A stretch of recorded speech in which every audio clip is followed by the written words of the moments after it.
Kapolres Aceh Besar AKBP Ai Satria Yuda mengatakan jumlah kasus narkoba yang ditangani pada tahun 2019 mengalami penurunan dari tahun 2018. Hal tersebut disampaikan Kapolres kepada wartawan dan konferensi pers akhir tahun 2019 di Mapores Aceh Besar, Kota Janto. Secara kualitas, pengungkapan kasus narkoba di Aceh Besar mengalami peningkatan. Kapolres AKBP Ai Satria Yuda menyampaikan, tahun 2019, Polres Aceh Besar menangani 89 kasus penyalahgunaan narkoba, mengalami tren penurunan 0,1% dari 90 kasus pada tahun 2018. Namun, dari jumlah barang bukti yang diamankan, terjadi peningkatan, yaitu sabu mencapai 313 gram dari 226 gram tahun 2018 dan ganja 52 kg dari 47 kg tahun 2018.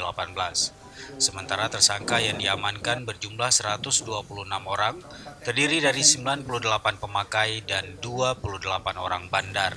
Selama tahun 2019, Polres Aceh Besar telah mengamankan 36 hektar ladang ganja dan mengamankan 5 pemilik ladang.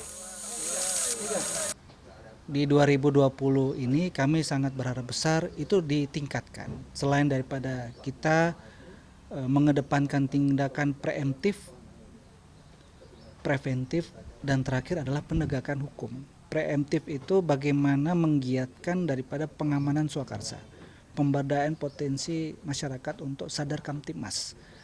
Tidak terkecuali termasuk dengan narkoba.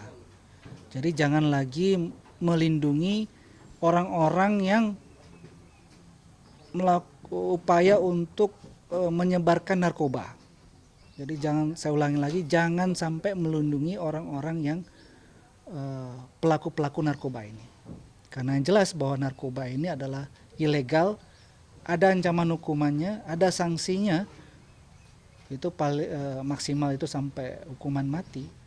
Dalam kesempatan itu, Kapolres juga menyampaikan pihaknya pada Sabtu malam lalu melakukan tes urin kepada 20 pengemudi angkutan penumpang umum jenis bus dan L300 yang beberapa diantaranya positif menggunakan narkoba jenis ganja dan sabu.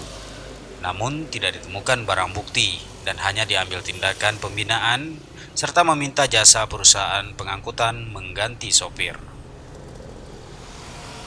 Dari Aceh Besar, Tim Liputan Aceh TV melaporkan.